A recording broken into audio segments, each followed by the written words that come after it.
Hey, what's going on, everybody? Hoover186 back again with another video. It's been a minute.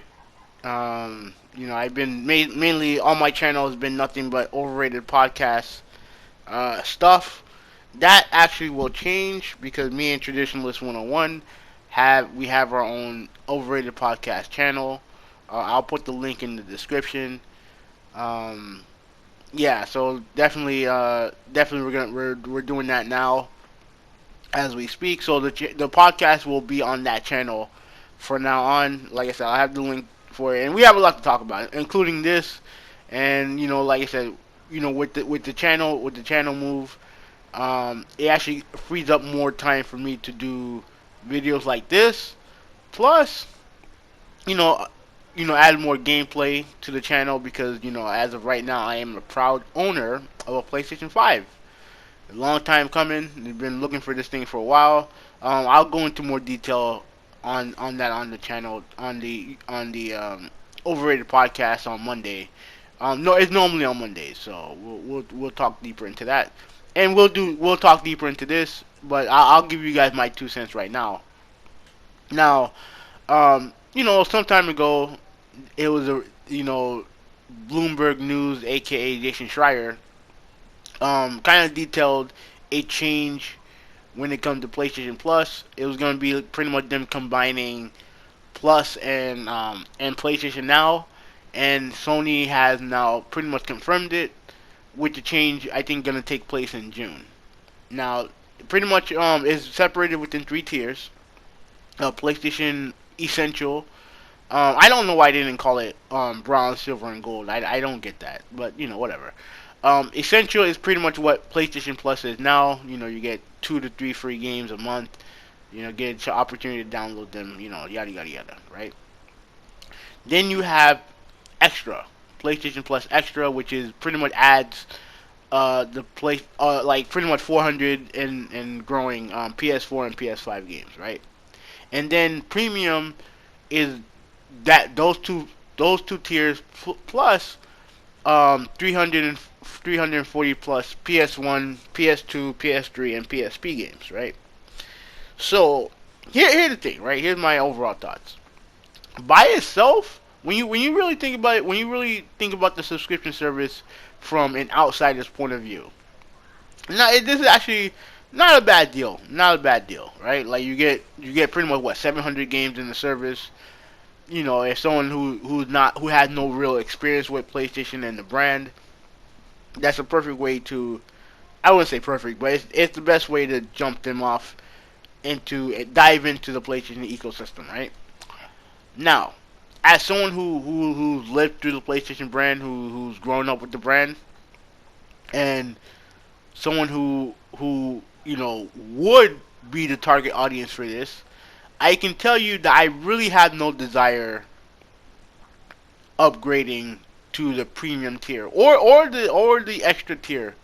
Even though the idea of having access to what 400 PS4 and PS5 games, let's say if there's a couple games, obviously, with my gaming habit, you play a bunch of games. Like for me, I play a bunch of games at once, and sometimes games fall through the cracks, and I can see the appeal. I can see the at least from my end. Maybe getting access to a PS4 game or PS5 game that I missed, being able to download it and being able to play it, right, for $100 a month. I can see the appeal of that. But the final tier, which is the premium tier, I don't see the appeal of that at all, and I'll explain why. First thing first, you have the PS3 game. This is my biggest problem with it. The PS3 game still being streaming. I'm sorry, that's a fail. That's a fail, right? And when you compare that to what Microsoft did with the 360 games, it's a huge fail.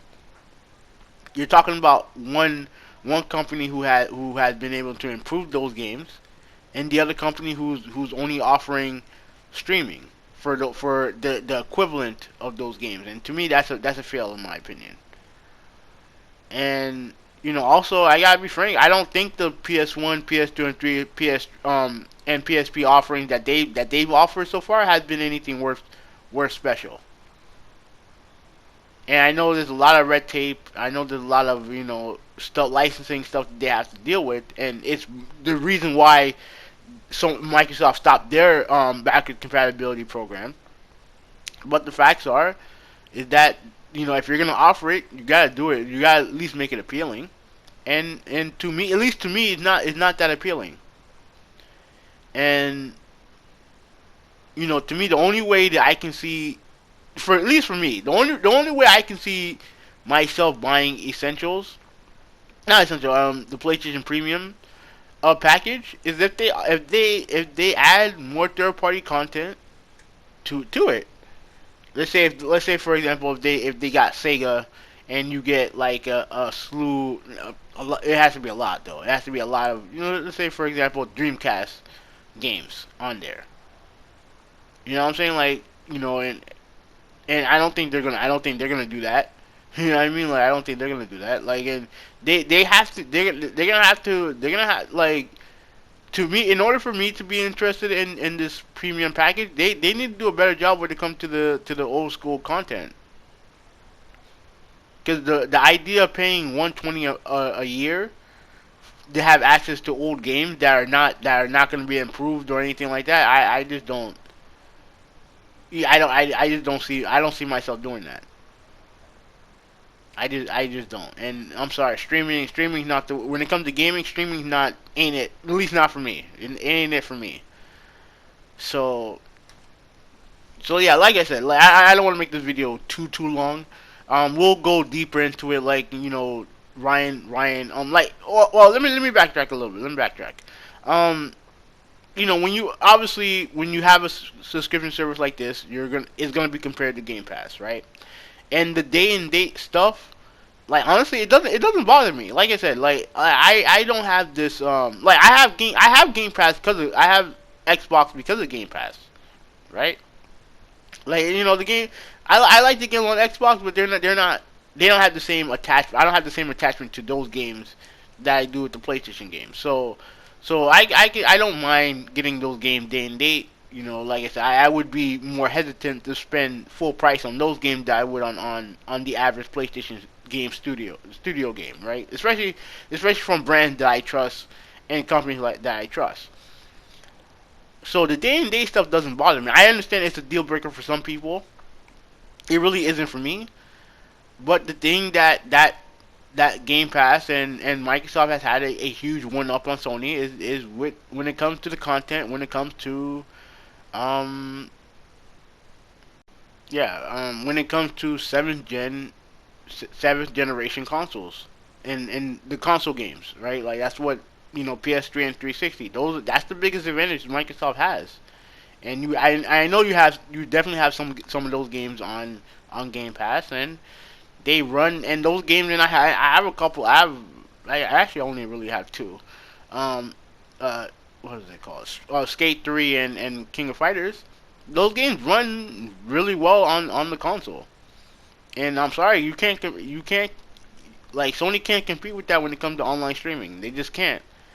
And that to me that's the biggest fail of of uh, of uh, of this new PlayStation Now, and frankly, it's the biggest advantage that I feel like Microsoft has when it comes to their subscription service. And I know a lot of people are gonna say the day and date stuff, and I get that, but to me, it's the lack of, I guess you could say, lack of commitment from Sony when it comes to their legacy titles.